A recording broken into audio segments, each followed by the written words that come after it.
And let's now get more perspective from James Corbett, editor of the Corbett Report. James, nice to see you as always. So if Israel did indeed team up with Turkey to conduct a strike on Syria, what's in it for Ankara?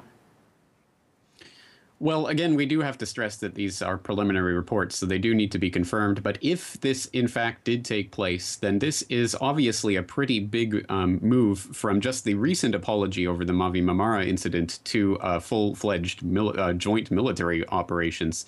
And that would be quite striking to a lot of people. But I think it just serves to show, again, if it is true, that Turkey really has been trying to play a role in shaping what's happening in Syria for some time now. And I think they really want to step up their regional dominance by being a staging ground and an arming ground for the Free Syrian Army and other Syrian rebels. And also, I think they see the political tea leaves and read which direction the wind is blowing and understand that it could certainly help them that in the event that ultimately there is some sort of military intervention in Syria, if they've been on the right side of that event from the NATO perspective all along, then I think their regional dominance will be seen to be greater as a result. So I think Ankara is really playing a political game here that sees them growing in importance the more they help the U.S. and Israel and their allies in waging this war on Syria.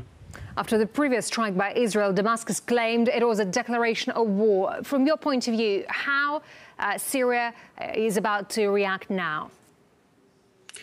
Well, this has to be seen as an act of war. It's a declaration of war by decree, by default, if not by decree. And certainly this is a huge step for any two nations. So I think that this has to be seen as an act of war.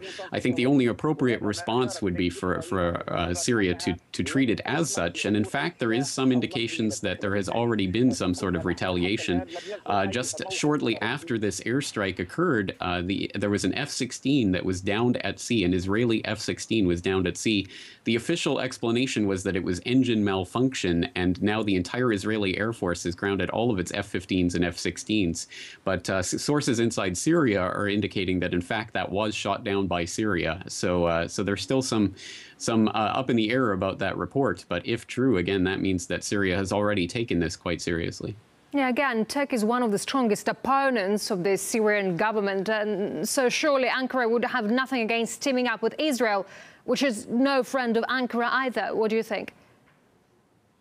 Well, I think obviously, yeah, these types of extreme circumstances can create strange bedfellows, and most people wouldn't see Turkey and Israel getting into bed in a military operation. But again, they do share that animosity towards Syria, and I think they're both interested in seeing the Assad government overthrown. So I think in this case it does make sense, and it goes to show that I think Erdogan is more likely to cozy up to Israel than the massive Turkish population. I think there's a big divide between what the Turkish people think about this and what the Erdogan government is doing. Absolutely. And actually, I wanted to ask you what would be the repercussions of Turkey's possible involvement. How, for example, would the Kurdish population view this? Well, yeah, absolutely. Not only the Kurdish population, I think the Turkish population generally, if this were to be confirmed, would be quite upset about this. And of course, we've already seen some massive protests taking place in Turkey. So I think that the Erdogan government is especially on a knife edge at this point and can't really handle much in terms of a political scandal. So I think that if it were to be revealed that they were complicit with Israel in attacking another Muslim nation, that would be the type of thing that we might see might actually topple the Erdogan government overall. So I think this is a really precarious situation for Turkey at the moment. All right. James Corbett, editor of the Corbett Report. James, thank you very much indeed.